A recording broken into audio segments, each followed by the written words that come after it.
And we're back here once again with another episode of the Cloud9 Podcast, Season 17, Episode 14.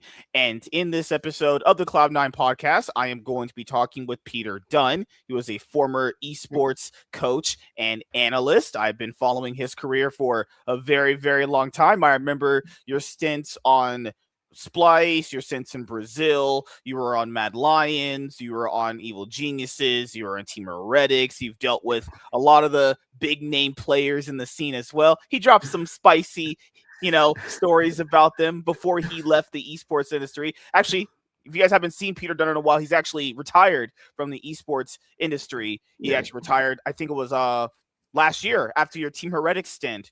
It was a year and a half ago now. Year and a half. I still remember there were interviews you were doing, and I was hearing them, and they actually opened my eyes to something. You and Grabs had the same mindset towards NA talent, actually. Even though we all came to the same tip. Most of these guys really aren't that good, but you did say that there's not no talent, though. That's the key, though. You have to kind of find those like diamonds in the rough, and we'll kind of find out even after you pretty much like help discover like Danny and like Jojo Pion to help them. People still don't take risks on these guys. Yeah, good lord. It's kind of depressing. What else more can you do? Like, what else more can you do? Like, you had proven that they're there. Just kind of, you have to kind of help them too. Yeah, you have to also give them a nice structure because you've always been very keen on giving rookie structure. I remember that was your philosophy, like giving and you prefer to coach rookies more. I remember. So you go ahead, sorry. Yeah, no. I mean, I think that's fair, but I mean, I think it's.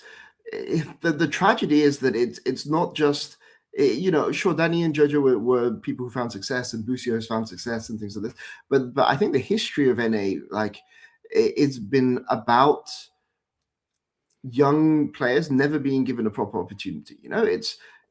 There's the firefighters for people back in the day, the tenacities, the copies, like these kind of people who kind of never really got their chance in the career. You even look at somebody like Sati, like he's never had a chance on a team that's been willing to kind of like nurture him and like properly look after him. It's not like he's had no opportunities, right? But it's very hard to look good, I guess, when you're on a team in a poor environment. And I think the difficulty with NA is that I don't necessarily think NA teams are bad at developing talent. I think like EU, let's compare EU and NA, right? Yeah. Like there's plenty of rookies that go into EU and just like they end up on one really tragic environment and then that's it. They're gone forever. They're like untouchable.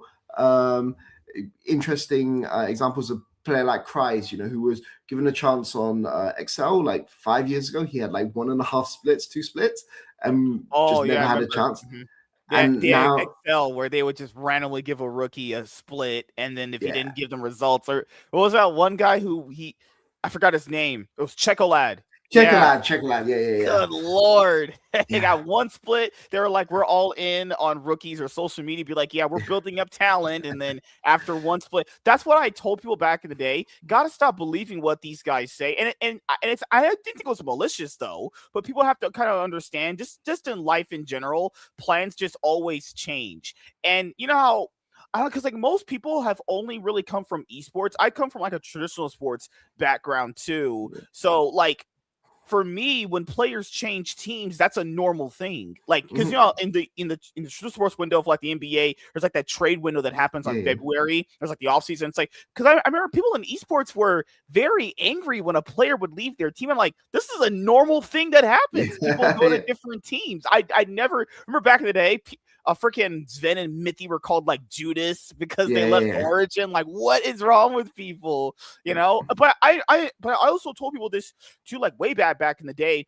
Like, it's, how would I say this though? It's like, like teams will always do that, like new year, new me.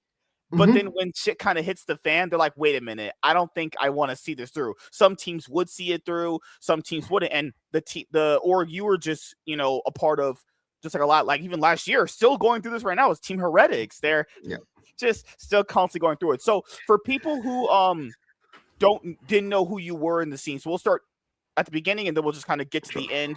So how did you actually get into League of Legends in general? Were you actually wanting to play it, or you always just kind of wanted to coach it whenever that became a thing? Sure. So this is a really, really long time ago now. It's 2011. So 2011. So Lord. basically, yeah, exactly. So, Lord.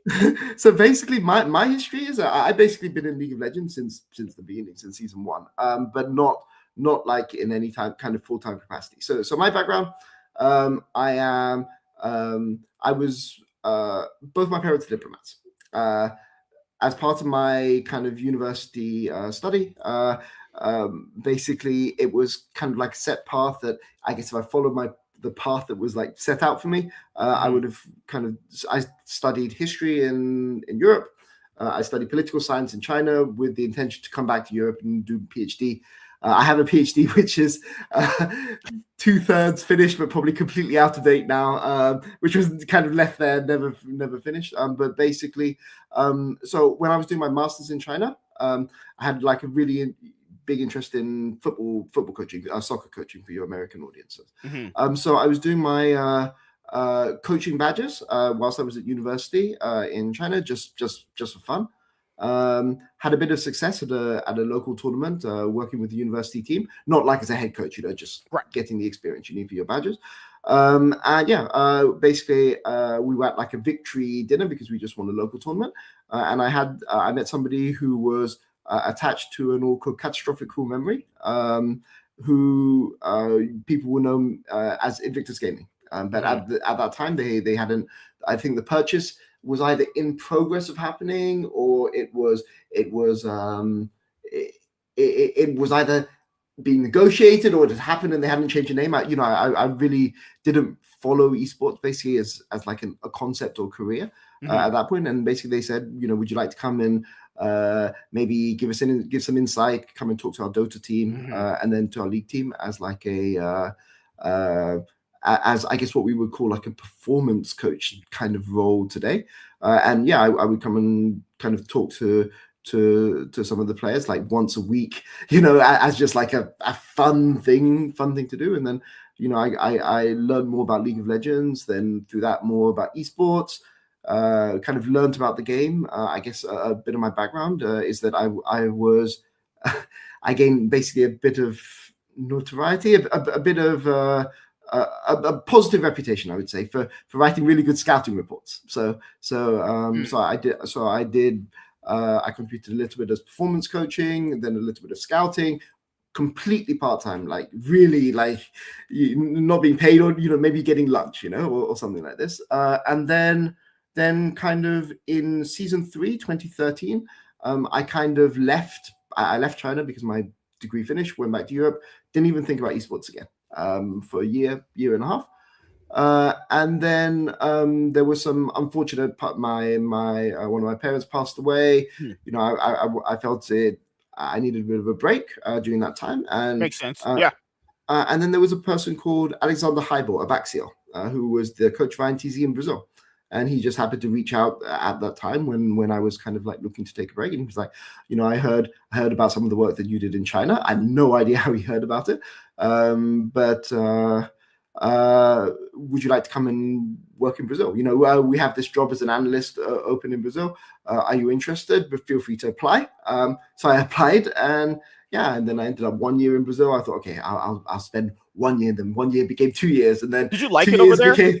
Oh no, I loved it in Brazil. It was basically, I think if my first kind of full-time coaching experience had been in NA, I probably wouldn't be here anymore.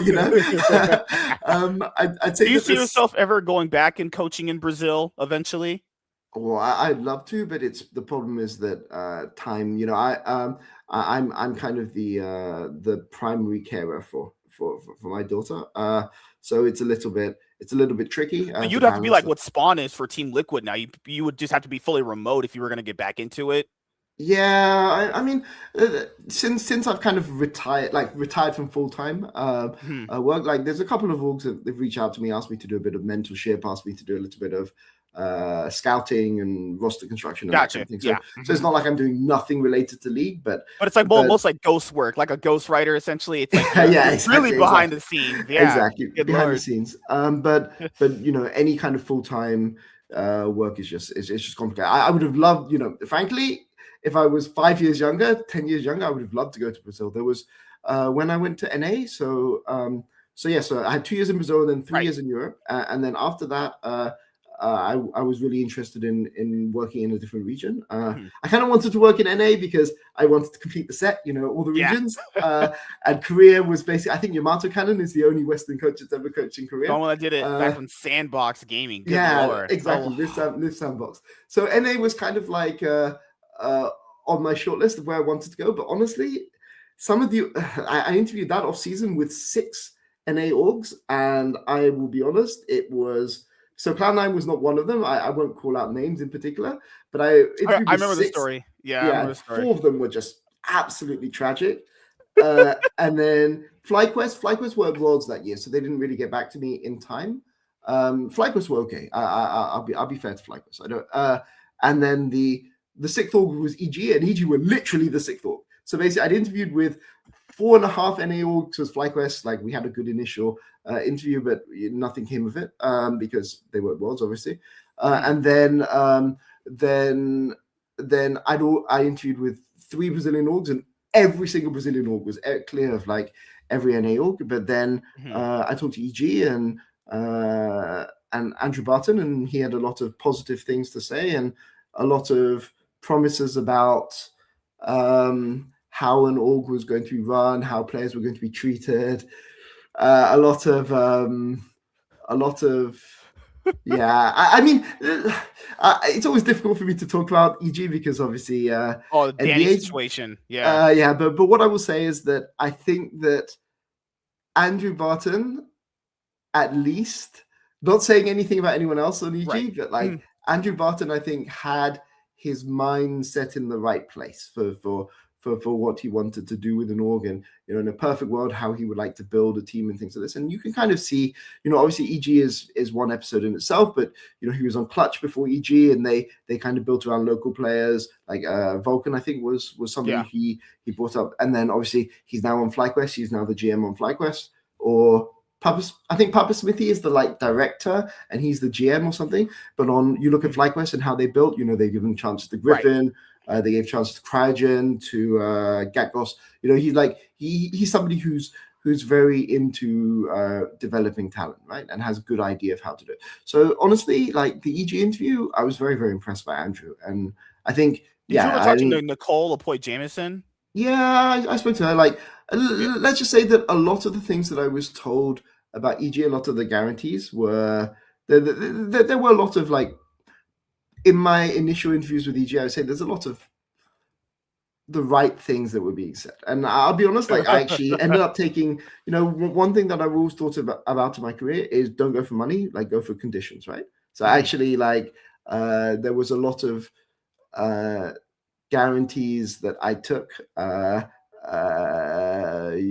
me think very carefully about how I want to say this. On every org that I've been a part of, I've often, traded salary for guarantees. Do you look back on that now and going, that was the right decision?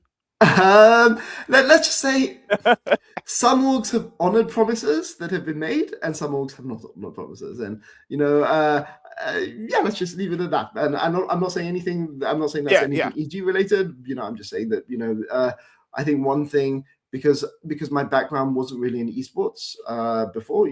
Sometimes I've gone into orgs in a very naive way, and I think it was very lucky for me that early on in my career, I worked with 2 owners who were very, very forthright and very open, with what they were willing to do. So Lucas Almeida, who was the CEO of INTZ, basically, was very, very clear about expectations and things like that. And then when I was on Splice, Marty Laser Chickens, I cannot pronounce his surname, but he was somebody who was very, he didn't hide things, from the coaches, things like salary negotiations. Like, I was told, here is your budget, do what you want. And on Splice, we never spent more than 75%, 80% of our salary budget, but it was always like, this is the condition. This is what we can provide. Do you need more? And honestly, Splice were like not Spice were not H2K. H2K didn't pay very high salaries, or like Origin or something. I remember, Spice had, they weren't the highest payers, but they were like solid mid-table salary. And like, to be honest, the thing about Marty was he never tried to like bullshit, right? Like he was always very forthright and gave responsibility and trust to people. And I think those were my first two owners in esports. And I think maybe now that I'm more experienced and I've had more experience in the industry, I think that, maybe those experiences with those owners maybe made me a little bit naive, and I think it was the same kind of energy when I was in China. Obviously, like IG famous Wang Sukong, who was the owner of Invictus Gaming, famous for being very, very passionate about esports, very, very involved in. Do you remember? IG were so dominant, they let him just play a best of three on stage. 100% win rate. He got right, Jackie so the funny thing that people may not be, so this was Invictus Gaming after they won the World Championship, the split afterwards against Vici Gaming. And people may not know the background to this, but basically IG and Vici, their owners had a lot of clashes, let's say, on social media and things like this. I remember these were, oh God, man. Yeah, but this was. Dude, what is this narrative that the LPL and the LSK? I never bought into that narrative that they were just humble, nice people that always got along. It's like, oh my God, man! People are watching way too much anime, thinking that's how they act. Like, no, guys, these people like. They're keep on, they're just blunt too. If they don't like you, they're like, your fucking org sucks, you suck, you're always at the bottom. Oh my God. The fans are very passionate. I will say though, it's a lot more like the way that you criticize and the way that you flame is very, very different if you're a player, right? And I think that there's some people that haven't been able. I would say that in China, there's been a lot more player-centric orgs, a lot more player. Not exactly player power, but a lot more player influence, I would say. Whereas Korea, remember the Xiaogu Reaper era, where exactly. like Swift and Doinby of just basically was a coercion, ruining the team. Oh my God, dude. But the funny thing is that in Korea you can't do that, at least publicly, or you get blacklisted, right? Like this what's his name? Diablo? How do you Diablo? Yes. He just this 2 days ago kicked out like franchise player. Really hot prospect for amazing player.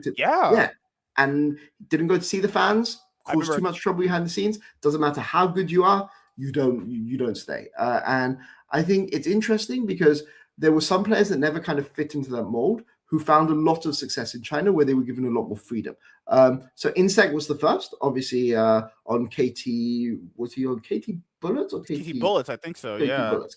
Yeah. But basically didn't like. Without going into too much, I'm not too sure what to this topic. Let's just say him and his coaching staff didn't have good agreements with each other. To be fair, remember he didn't get along with Uzi either. That was the thing. Yeah. I mean, those guys really, really didn't get on with each other. Guys, if you guys remember, do you guys remember? Okay, you guys are too young for this. This is back when I first started watching League of Legends. I started at Worlds 2014. And I remember just reading these stories about basically it got so bad between Insect and Uzi. They kind of non-verbally agreed, we're just going to do it like this. That's it. And they just responded, guys, with pinks. And this team was Starholm Royal Club before it became like Royal Never Give Up. They made World Finals. I'm not shitting you, just off pings. They argued so much. All of them went, nah. Just ping. If you want me there, I'll come. It's horrible. I mean, I think it's great because people often forget. I think it was in the semifinals. So Starham World Club were 2-0 up in the semis against OG. They came back to 2-2, and Uzi didn't leave the stage after game 4. That. Yeah, he stayed on the stage. And that was because it was after that fiddle game. It was like I had like that fiddle game where that guy got that insane fiddle ult, and then he was like just sitting there. Oh my! I was like, okay, Uzi. I thought it was done at that point. But yeah, like okay. So again, I've got to be very, very careful here. I know it's drama from like 12 years ago, but let's just say that there's some orgs that teams thrive on, they're all really close friends, they're best buddies, they're like die for each other, the G2 2019 era, kind of something like this. And there's some orgs you have where the players hate each other's guts, but they don't want to be weak. Right, because you don't want to be the worst player on the team, because you don't want your teammates to look down on you. So you try even harder, even harder than if your teammate was your friend, trying to egg you on. Hatred can be a really strong motivator, at least in the short term. And I think that stuff on World Club was hatred maybe too far, but there was definitely fire in the interaction. So since you have some experience in the Chinese scene, I know you always kind of alluded to it whenever I saw you on shows, EDG fans. Did Mako have a lot of say in these EDG teams with Scout? It always felt like he did. I mean, he did, but like it's always really, really important to remember that. So he did, but remember that there's a lot of people like on EGG. You can't talk about EGG without talking about Aaron and without talking about Clear Love and things like this. These people kind of behind the scenes, and there's a lot of one person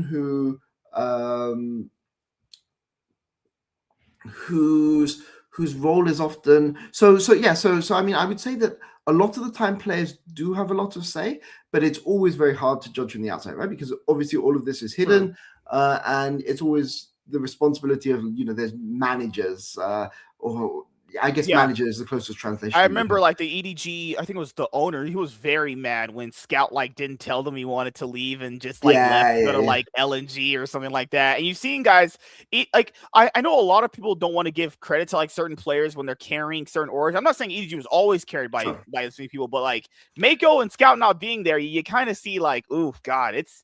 Remember that? I think at one point they got Angel. They brought back Uzi out of the grave. What are they doing? But I mean, I think that's so this is a bit weird for maybe Western fans to kind of understand. But there's an expectation kind of loyalty. There's an expectation of loyalty for an org towards their players and from players towards the org, which we don't really see in the West. And what do I mean by this, right? I go back to IG, right? I think IG, perfect example, IG World Elite, these guys have been around since season 1. IG still found roles for players a player like Kid or a player like Zitai. These were players who won IG, who were literally, allegedly, playing for this org when they were 14 years old, right? In Minecraft. Back in season, allegedly. Probably, let's just say allegedly, right? Yeah. And so even when these guys were quite near the end of their careers, there was always a role that was found for them, right? Because they'd given loyalty, they'd given their best years to the org, and so now the org would look after them in return, right? And obviously, as agents have become more entrenched, kind of in the scene in China and things like this, a lot of the old orgs have kind of faded into the background. There's a lot of this kind of expectation of loyalty has kind of faded away in terms of RMB, the raw dollar amount.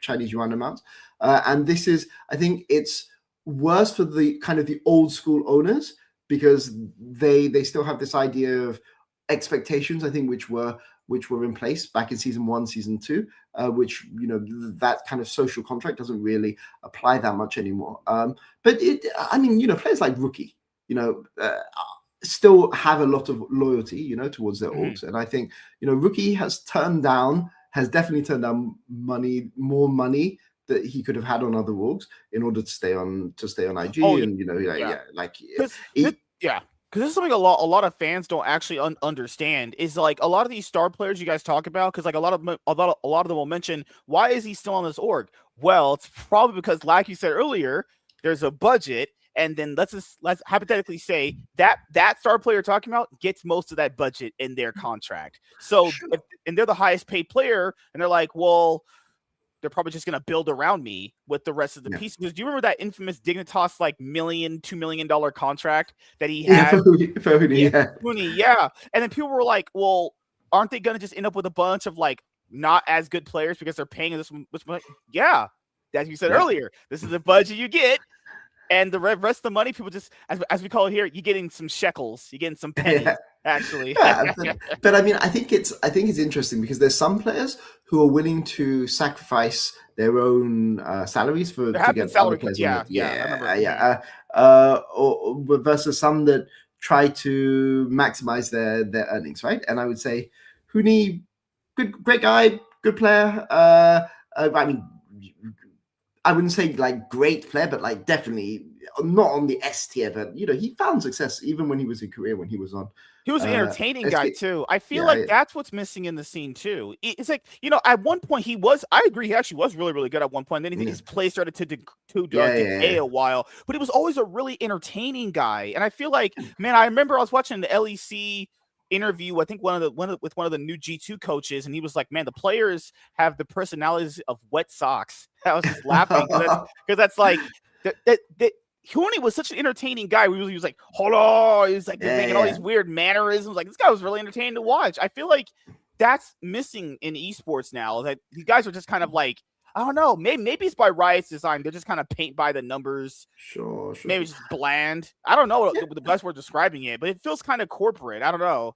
Yeah, I do like it. People are punished, I guess, a bit for showing personality. But I think that I think there's ways to show personality, and I think that this is something that esport orgs, personality doesn't just have to be like, oh, we're going to smash you on the weekend or things like this, right? There's things that you could tap into about individual players, right? A good example of this, Hans Summer, amazing artist. Like if you've seen any of like the Japanese style drawings, anime style drawings, that he's literally insane. Like I'm pretty sure he could like sell his artwork online and things like this. And or there's stuff that other people were very, very good at, like Odoamne, right? Could have been a Olympic level swimmer, for Romania, or like Chachi, Visa Chachi, 2100, I think 2200 rated chess player, right? But you never know about these kind of things from the broadcast, and it's not about necessarily having massive personalities. It's about finding things that the players are passionate about, and I think this is something that esports orgs have not been that successful. I mean, it's easy to market a guy like to market a guy like Huni because they're very expressive, they're very outspoken. People like Jojo Pian, easier. But how are you going to find the difficulty is finding the niche, for the more quiet, the more reserved people, the people that aren't going to go and like put themselves out there, basically. So people are, man, INTZ, when you bring it up, man, that's such a throwback. I still remember when they beat EDG in that one best of one game at Worlds 2016, and then people suddenly realized, wait a minute, this is not week 2. So it was crazy. After that, they lost every single game. That was crazy. If they had did that like week 2, that would have actually changed something. But they did it day 1, actually. But I mean the thing. So I was on that INTZ roster. I was the that was the. So when I said Abaxio was the head coach. I was the analyst, right? For that org.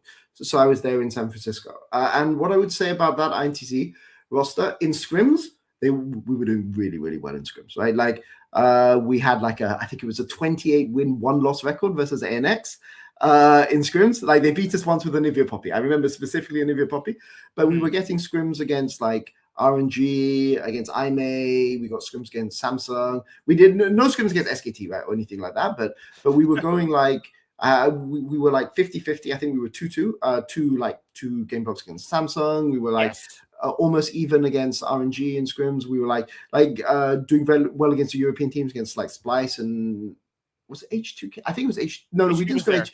We scrim H2K. H2K were in our group, but we went on a European boot camp where we were playing like H2K and whatever Ignar's team was. I can't remember. I remember Ignar specifically. I remember him. And at that time.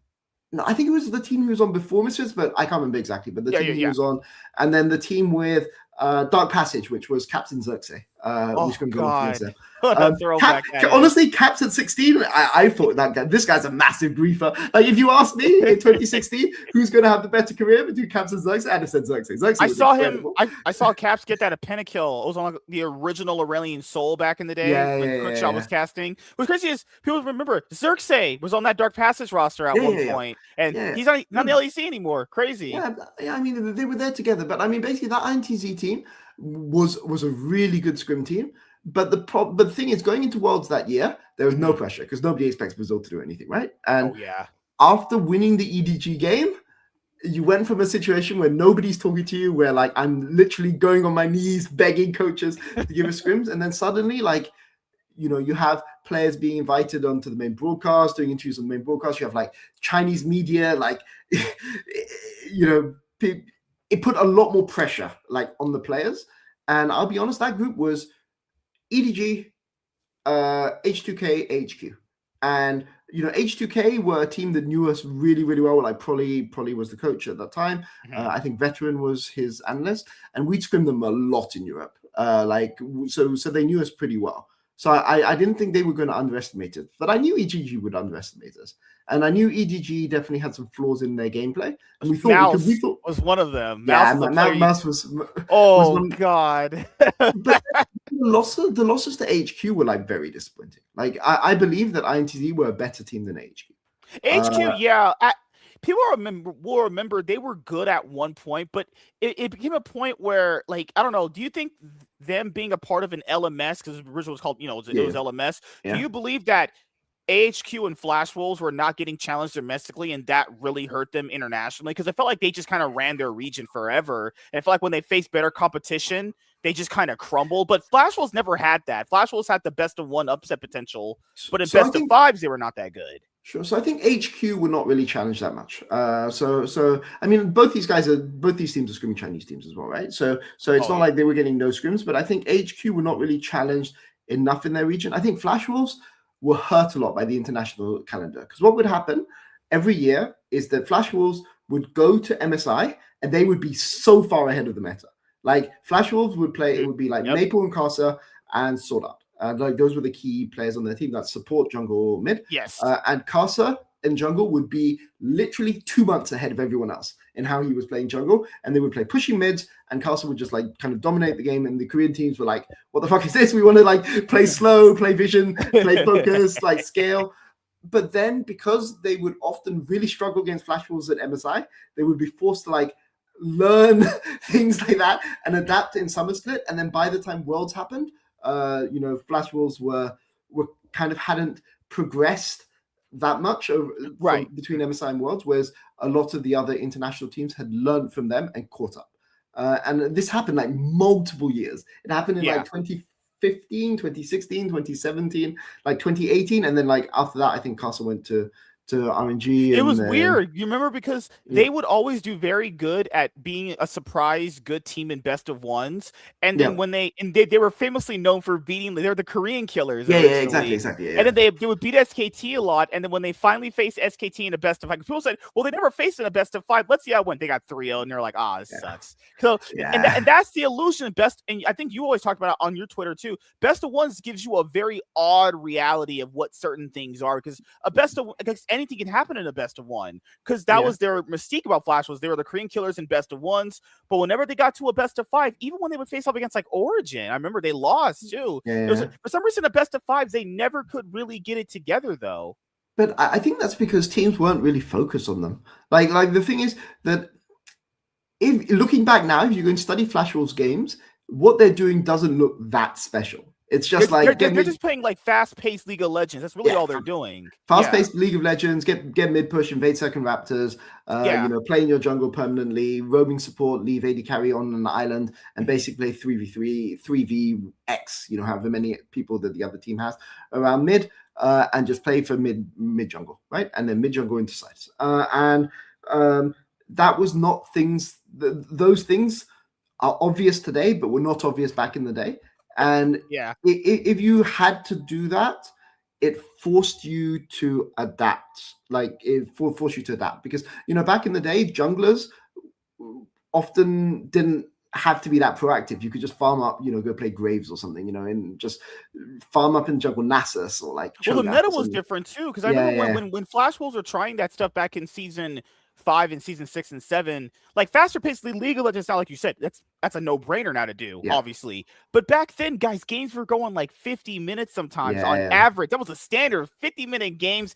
Wait to get a team fight, 5v5, yeah. And then, so after INTZ, you somehow ended up on Splice. You guys remember this team? This is the same org that ended up actually. Who brought up Humanoid?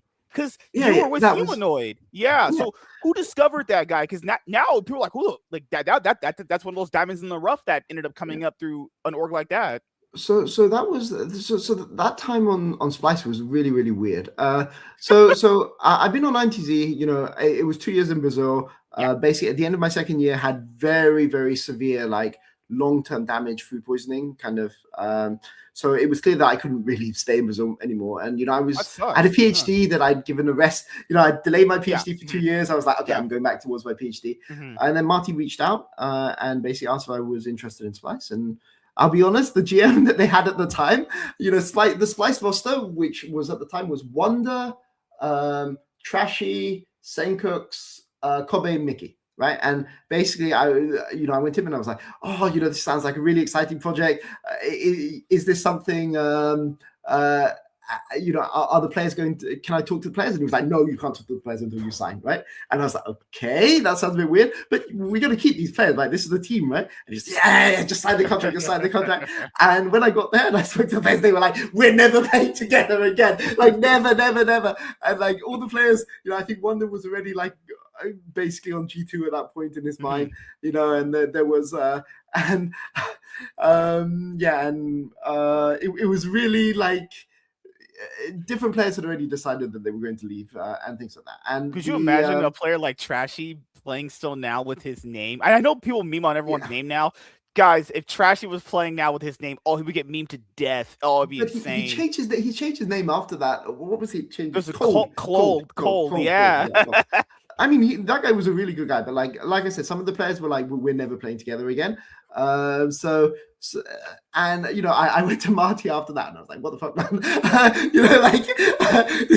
And he was like, oh no, I really thought that you knew and things like this, and it was all smooth over. And but basically that roster was an interesting roster because firstly, I will say that Niski, the core was Niski, Kobe, Kasing. And why Kasing? People don't know that much about Kasing, but basically he was a god tier Zillion Janna player. And this was Ardent Sensor meta. And basically on INTZ, we dominated the entire year. This was the year after, 2017, with a roaming support, weak side AD carry, and playing just engage and carry top side, right? And this was the meta for the entire year.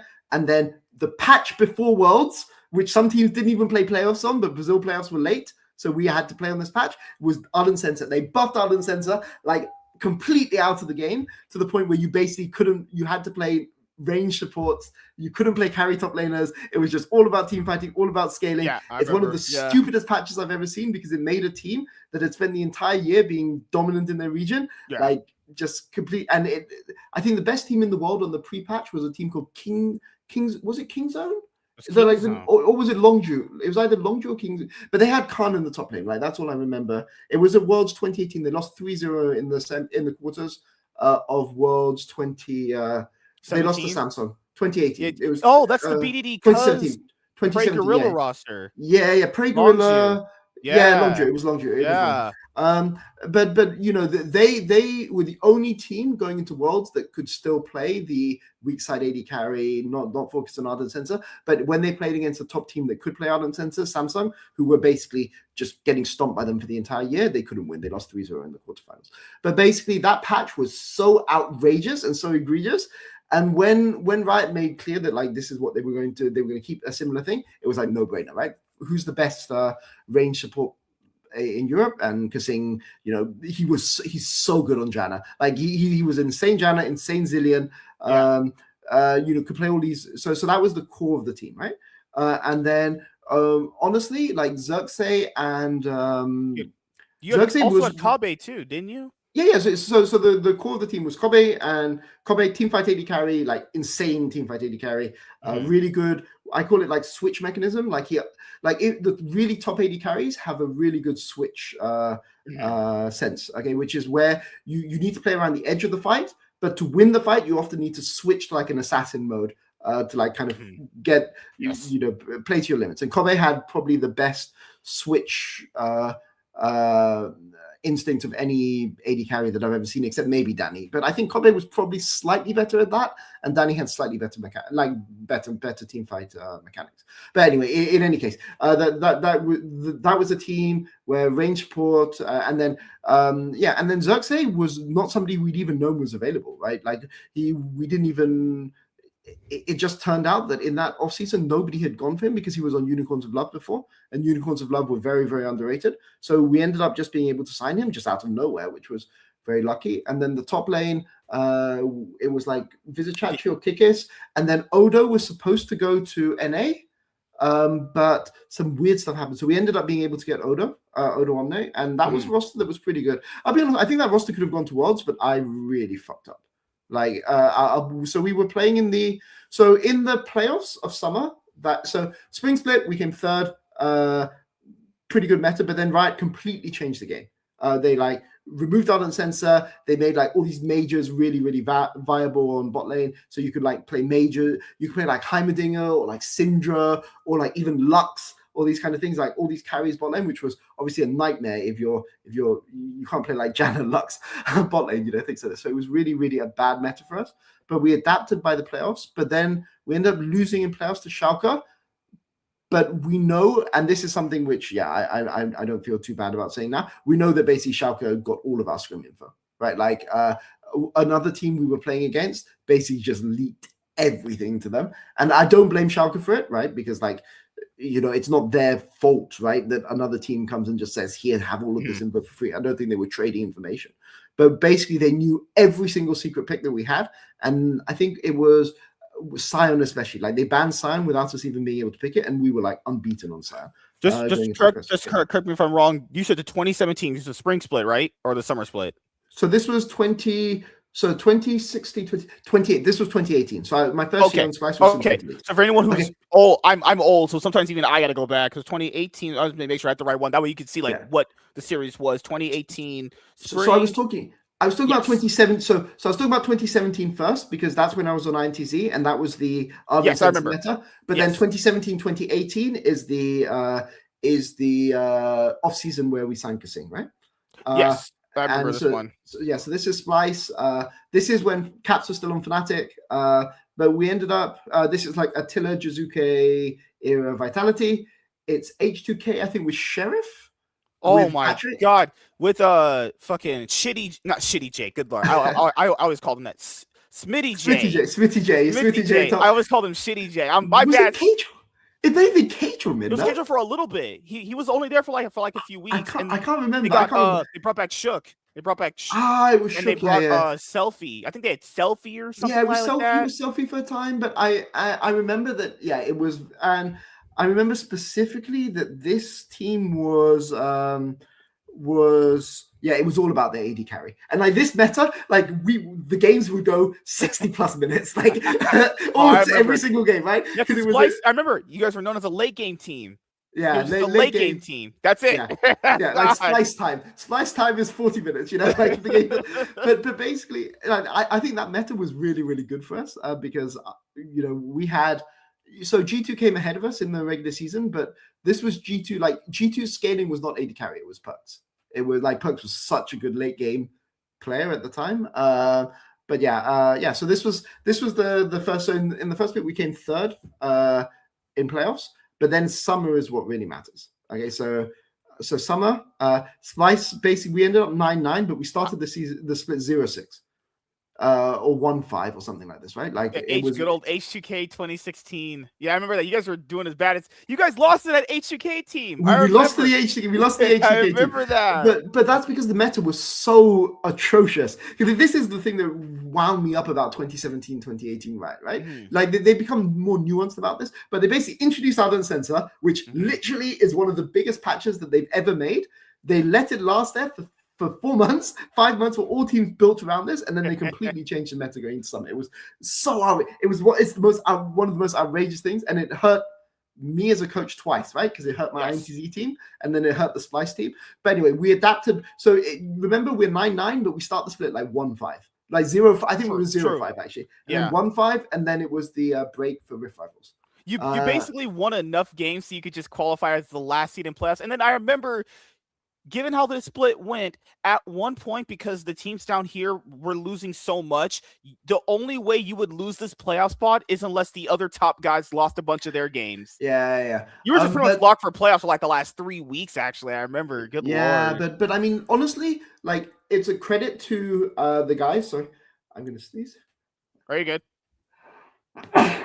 To the guys, especially to Odo and to Xerxes for finding good solutions to this meta, right? Like, and Kobe as well. Like, Kobe learned Syndra, he learned Heimerdinger, he learned Swain. You know, like a lot of these are really strong players. Was this Garen Yumi? I think Garen Yumi was the next year. But anyway, this is the situation. So we worked out the meta going into playoffs. But if you go down into playoffs, we lose to Schalke, I think, in the and 3-2, but they have literally every single one of our strategies. Like, how many times did that happen? Because I know you mentioned that. I remember. Did that always happen? And is that also is that a common theme to still leak strats like that? So I don't know, but I've never seen it as egregious as what happened there. And you know, like, again, I really want to stress, not Schalke's fault, right? Like, really not Schalke's fault, right? Like, so Gilotto was their coach.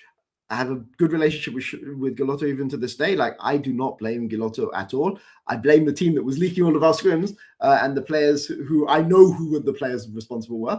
But, you know, this is 8-year-old drama. I don't want to dig it up again. Man, this is that Schalke roster with Upset, I think it was right? It was Upset and Amazing. Right? Yeah, Amazing was breaking down in tears every game we was winning. Good Lord. So we ended up having to go into the gauntlet. But honestly, like, Schalke, even though they made the finals, they didn't look that strong. I think Vitality were very up and down team, right? It was Jizuke, Attila, and those guys are just... Like, on their day, they could beat everybody. They're always a glass. I always thought they were always a glass cannon team. Like, if they were going off, it looked beautiful. But if they ever had or if a team ever matched them, they never could just take off. They were always just kind of mid. And I remember that you guys went into the gauntlet, and you guys actually managed to qualify as the third seed. No, but you know, we didn't. That was the next year. But if you go down here, and then you go look at the gauntlet. Okay, so this is the interesting thing about this. So no, that's not the gauntlet. Yeah, it's here. Okay. So we played Misfits in the first round, but this G2 series, G2 were garbage in scrims, right? And like, this was Shannon and Wadid. So Yarden Wadid yeah, that team was bad. And basically, they needed like either Wonder to carry or Perks to carry, right? And we saw that at Worlds, right? Like, when Perks was carrying, he was really, really on. Yes. But Niski, for whatever reason, did really well into Perks, because Perks was somebody who would often like take a lot of resources and carry with a lot of resources, and Niski was like push and move. Now I remember. Play for his jungler, right? I remember now. I'm old. This is when Niski pulled because like Cassiopeia wasn't really as big of a counter. Yeah, exactly. I remember that. Now I remember. Yeah. And he would play Zoe and he would play Cassiopeia, and you know, he ended up after this he went to Cloud9. We'd have loved to keep him, but Cloud9 made an offer he couldn't refuse. Basically. Damn money. But basically, we were 2-1 in this series, and I gave Hyanan Heimerdinger in game 4 and game 5. And nobody gave Hyanan Heimerdinger because it was the only champion he could play. But we were so tunnel visioned on containing Wonder and Perks. Like, I think we banned Swain every single game that series. But he ended up picking Heimerdinger in 4 and 5, and that was the two things that Hyanan was really good on were Sivir and Heimerdinger. And to me, Splice should have gone to Worlds this year. But it's on me. Like, this is one of the big regrets of my year that we just didn't give Heimerdinger. Like, we just gave them Heimerdinger twice, because I think out of G2 and Splice, whoever won that would have beaten Schalke in the final. Right. And obviously that was great for G2 because that was like Perks' kind of legacy Worlds, right? Like the one where he played LeBlanc into Royal Club, who on the like Golden How Road. Surprised were you when he was doing that? If you were beating him, because what was your scrim record against G2 at this time with the Yarn and Wadid roster? It was very, very positive. Like, I mean, I don't remember the exact numbers, but basically we didn't think G2 would. I mean, we thought Wonder was good. We thought Wonder was good. We thought Yankos was decent, and Perks was obviously great. But I had a talk because obviously I coached Yankos later on in his career, and I was like, I told him, oh, do you remember this series 2018? I remember you hard carry that game 5 on Olaf, you 1v9 the entire game, and then Yankos was like, he quoted like a movie quote. What's the quote that he was like? Yeah, to you that was like one of the most important games in your career, but to me that was just a Tuesday or something I can use that exact quote, laughing, and I was and then he was like, I don't even remember that game. But he had an absurd performance. Like this series, like Niski, I think kind of either match Perks or kind of outplay Perks. Bot lane was just getting smashed into the floor, because what's crazy? After this, G2 has the Miracle 29-19 team and everything. If you remember before that, this year, this was actually the very first year G2 didn't win a split. They didn't win in the finals. They actually got knocked out in the playoffs this summer. It was by Misfits, right? They got knocked out in the first round, I think. This is back before double elimination was a thing and everything like that. It's crazy because Hansama picked Draven in this series, and oh, good Lord, man. Yeah, but Misfits didn't. I mean, I think it was a lot of. G2 had a lot of clutch, right? But I'll be honest, Shannon and Woody didn't. Maybe the meta was just bad for them. Maybe they weren't that strong. Because they were good on Rokad. That's what I remember. G2 needed a bot lane.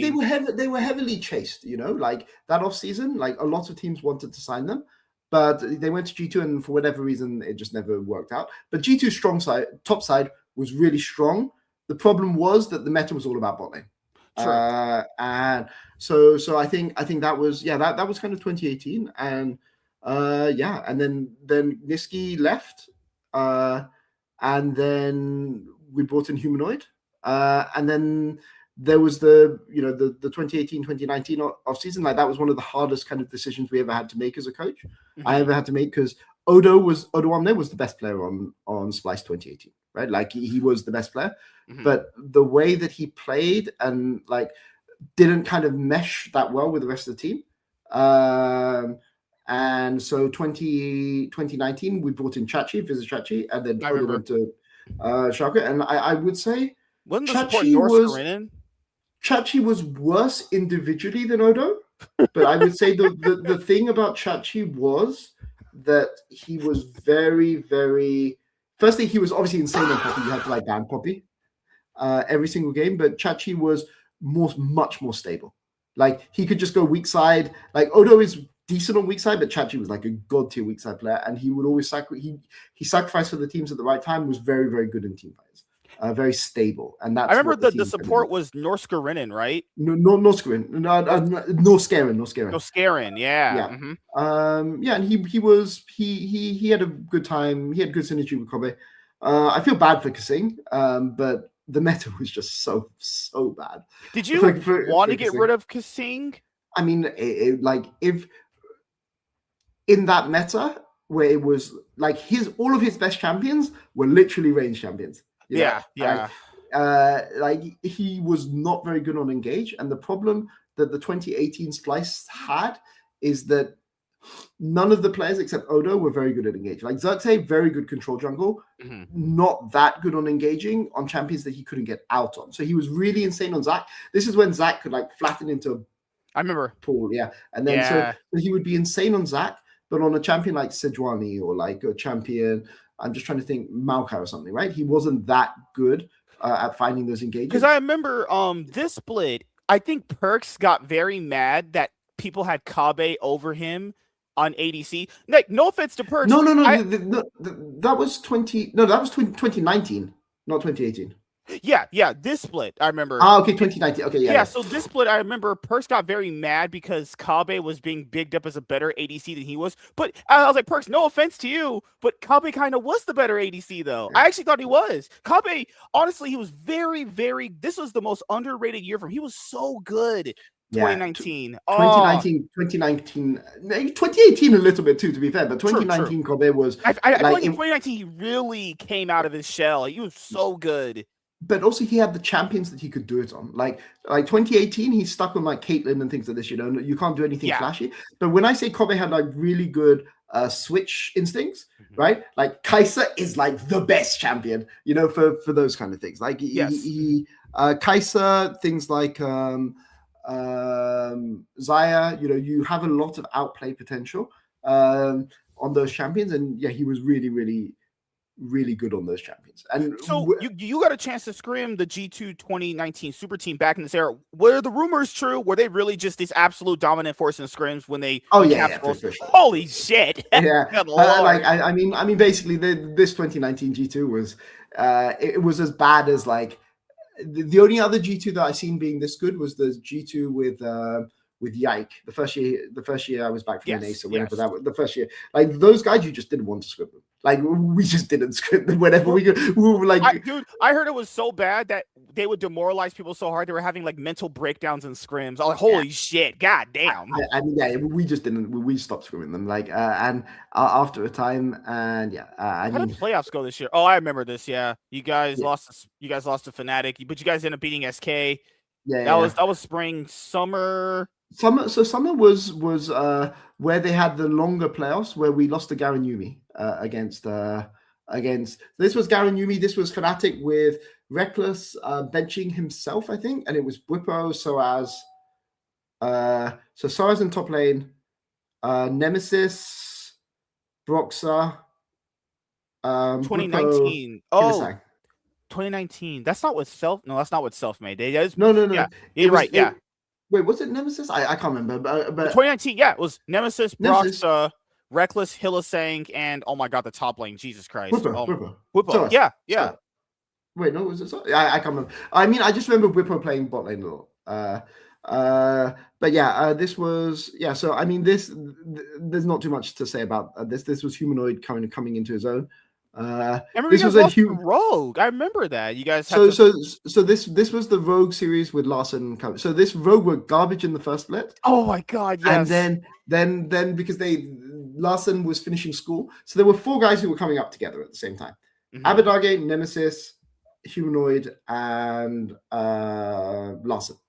And Larson couldn't play the first split because he was finishing school, and but there were a lot of like competition. Like it's very rare you're going to see 4 rookies all come up at the same time and all have really good potential. And I think Abadage went to Schalke. I think obviously Humanoid came to us, Nemesis went to Fnatic, and Larson went to Rogue.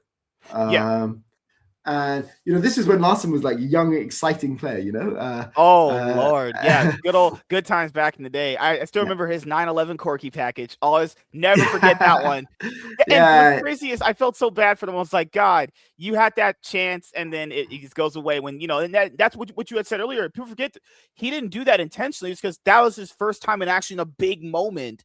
In a big series where they're down a game and they have to win that to advance. And I remember people were very surprised you guys lost to that team and you guys had to go into the regional qualifier again to go to Worlds. But this time this year, you actually went to Worlds this year. So. Yeah, but I think that we I think G2 were like clear of everyone, right? And then Fnatic were like best of the rest. Like I think it was really we were kind of competing for 3rd place this year. And I also think that, this was the very first split they were doing like double elimination too. I think that this was the first one they tried it in the summer split. Because you got that amazing G2 Fnatic series right here. And then they met in the finals again. Man, good Lord, crazy. So, and now after this, we go to Worlds. Or no, it's regional, right? No, it was 2019. So I don't remember much about the regional qualifier except that we deserved to go. But then at Worlds that year we lost to so we beat FPX. Yeah, you're FPX J team, and you had Gigabyte Marines in your group. Gigabyte Marines, right? And basically there was a lot of people was like, oh, that group was really, really easy. But and a lot of NA teams were like really we're like, oh, how could TL be in such a hard group, right? But honestly, we didn't rate TL that highly. Like we rated J Team really highly. Like I think J Team were legitimately insane. Yeah, I remember you guys had that big best of 5 against Unicorns of Love to get into the main stage. Yeah, how did that go? Were you guys like were you guys like pressured at all when they were? Yeah, it went to game 5, right? Yeah, I remember. And it was obviously Chachi against his old team. because Unicorns of Love were Russia at this time, but they've been like that. That was Chachi State. So there was a lot of emotions going into that series, but basically like Kobe hard carried the series, right? And then we got put into this group. But the problem is that people thought that J Team, like I don't think Gigabyte Marines were that good, but I do think that J Team were very, very underrated.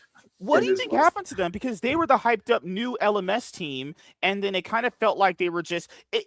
I always kind of chalked it up like this. Teams like that go to Worlds for the first time, they either go off or they don't, and it's like that old thing, you either rise to the occasion or you don't, and it felt like they were just having a lot of stage nerves, actually. Well, I mean, they lost to Gigabyte Marines. I mean, like, let's be clear, right? This would have been a 3-way tiebreaker, right? But GAM got 1 win off J Team, and then that's what led to there not being a 3-way tiebreaker. But yeah, I would say from this world, Gigabyte Marines were a very scary team to play against because I think it was Levi, who was their jungler, who was like hard carrying every single game. And Xerxes basically knew how to shut him down. So we had like a really good matchup into Gigabyte Marines because they were very, very chaotic. But I think Xerxes was a jungler who was very good at neutralizing aggression. I think Xerxes was the kind of the best jungler in Europe until the first mistake happened. And then sometimes he would always chase perfection, and then when things didn't go right, then he would sometimes. And this struggle. was when Humanoid started getting really noticed for his Rise play. People were like, "Man, this guy's a really good Rise player," because he was doing some insane Rise play actually in this group. I remember Norskarian was very good on Pike a lot too. Actually, really good roaming support player. I'm going to be honest. Like, and he had again really good synergy with Kobe. But what I would say about then we made this next round and we got 1 win against how demoralized how sad were you after this series?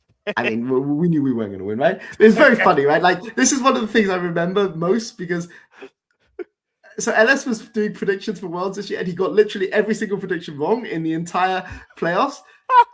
With the exception of SKT versus Splice. But the thing I like to joke about is he said that there is no way that SKT will drop a series. We will drop a game against Splice, and then we got 1. So he basically that was the one thing that he predicted correctly. But this was the year when China was really, really dominant over Korea, and yeah, I mean, you got to see it, and obviously this is G2 as well being at their best. This was when G2 had won MSI as well. So true. So they got to the finals and a lot of things happened in that finals. But yeah, basically like it was 2019 was a fun I remember. 2020 spring year. That's when Splice ended up basically, I think it was Overact Media bought the Splice brand and they became Mad Lions, right? Just as a heads up that I need to go in maybe 10 15 minutes. Are you good? Maybe we can finish this another time. But we can talk about 2020. I mean, basically 2020, all you need to know about 2020 is it was a COVID year. And G2 did their role swap back where Perks wanted to play mid and Caps went to play AD carry, and Caps was not good on AD carry. Like, I respect Caps a lot, but he's not an AD carry player.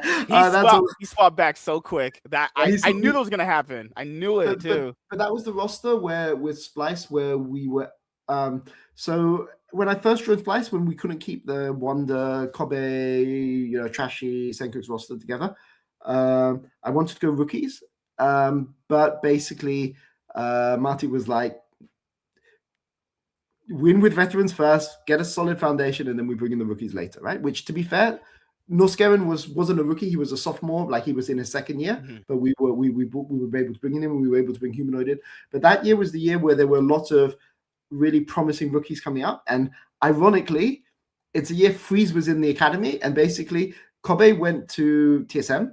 And same as with Niski, like, back in those days, your European team, you just can't compete on salaries. Like, I don't know how much Kobe was offered by TSM, but it was light years out of whatever Splice could have offered, like, reasonably.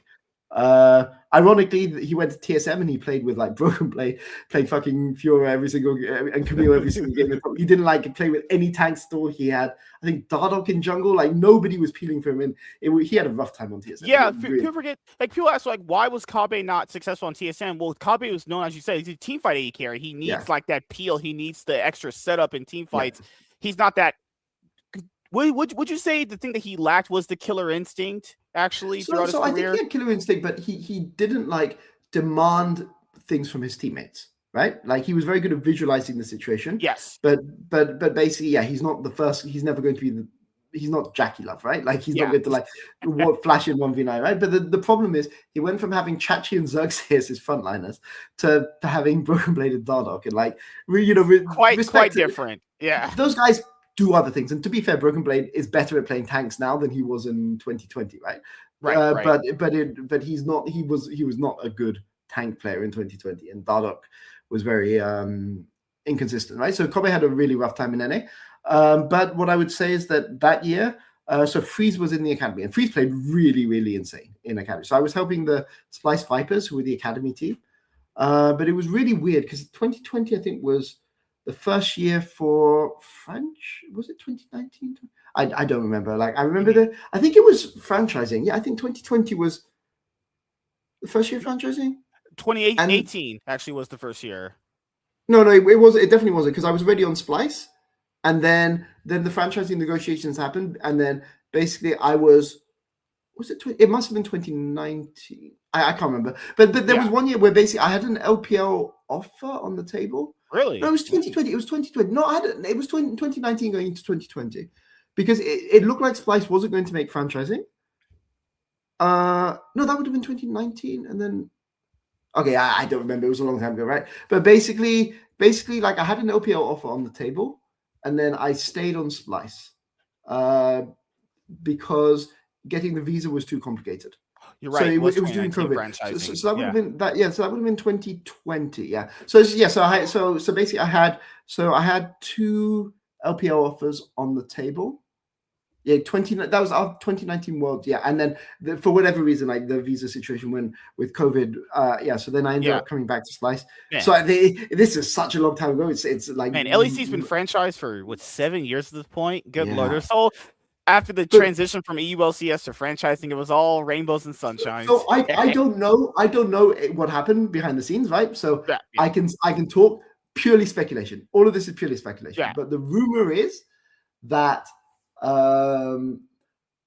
Movie Star Riders were the team that was selected to go franchising, and Movie Star Riders were really, really good. Like I'll be clear, like this is not Movie Star Koi, but it's similar, right? But basically, Movie Star Riders, really, really good org, really good owner, really good structure. They had a guy called Daylor who was a Fnatic coach, but he was their GM. Him. Yeah, like they deserved to make it, but basically they were told that they couldn't have Movie Star because Movie Star is Movistar, right? It's like they couldn't have that as part of the name, and they were like, "What the fuck?" KT and SKT have it as part of their name in NA.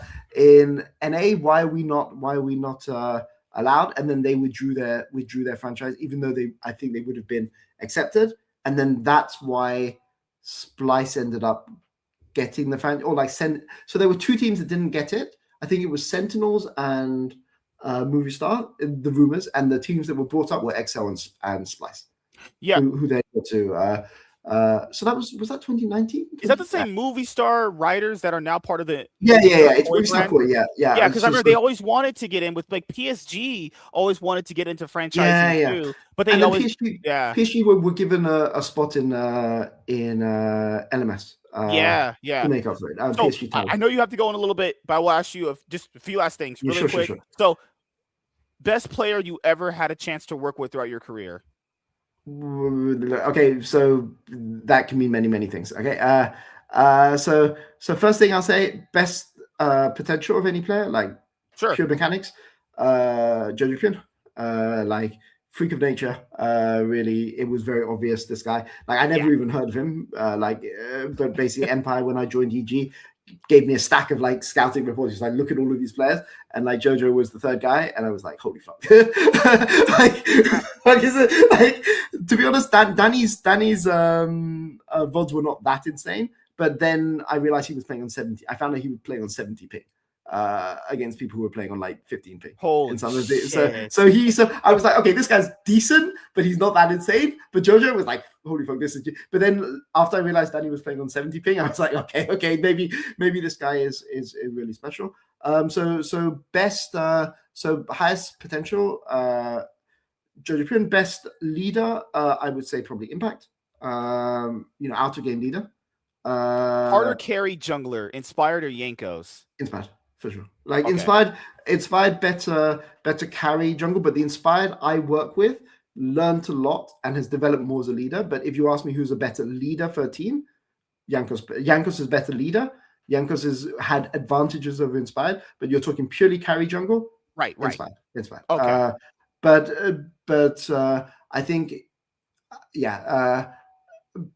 and then best support, should we go by position? So best top laner Impact, best jungler Yankos or Inspired, depends. They have different strengths, depends what you want for the rest of the team.